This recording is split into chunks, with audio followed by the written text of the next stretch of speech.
Hi, this is your media chick. It's Valentine's Day. Let's talk about self-love. Self-love is one of the most pushed messages you'll find around today. However, the journey to self-love is not as simple or glamorous as some people try to make it seem. Whether we admit it or not, there is something we're constantly trying to change about ourselves, whether internally or physically. Recently, beauty influencer Lifa opened up about getting a body reconstruction surgery.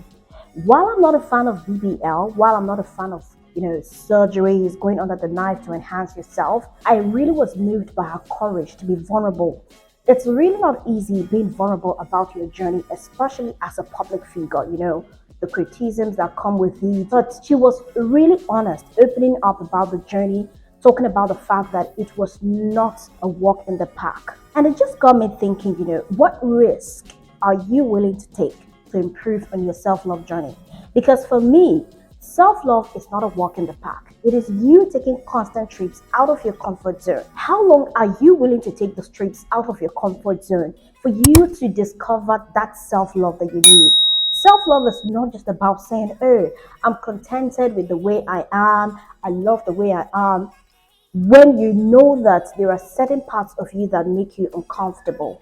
Maybe behind the camera, when people are not there are certain parts of you that keep taunting you because you feel like, oh, it's supposed to be this way. I'm not saying you have to go under the knife, but like I said, there are certain things about us that we are constantly trying to change. And sometimes it's not even the physical things. Sometimes it's about certain things internally, maybe about self-confidence, the thoughts that you are not enough and all of that.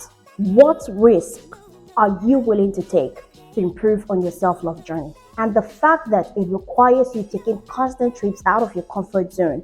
How many of those trips can you take? And how long are you willing to take those trips? I think that at the end of the day, it's just about the bold steps we take, and also knowing that self-love is never going to come on a platter. There is a popular saying, if you don't like it, fix it. I'm not talking about just the physical things. Maybe you don't like the way your body is built, you don't like your body shape and all of that. Sometimes there are inner things that we don't really like about ourselves. Rather than beat yourself up about the things that you don't like, what steps are you taking to actually improve on those things? If you don't like it, fix it. What risk are you willing to take to fix those things that you don't like about yourself? Those things that make you uncomfortable when people are not there. Yes, sometimes we might try to be very strong, or manifest self-love, especially publicly. I am not saying that self-love is something that is going to happen in one day. And that is why I'm constantly emphasizing that it is a journey. But are you willing to start? What transport system are you willing to take to your self-love journey? Now, there are some things that you really cannot change about yourself, but there are ways that you can go around living with them. And it makes it much easier for you. It involves you taking certain risks, or you coming to certain realizations that this is how this thing is, and this is how I'm going to love myself regardless. So, I am just asking, what steps are you willing to take to improve on your self-love journey? What transport system are you using? What risk are you willing to take?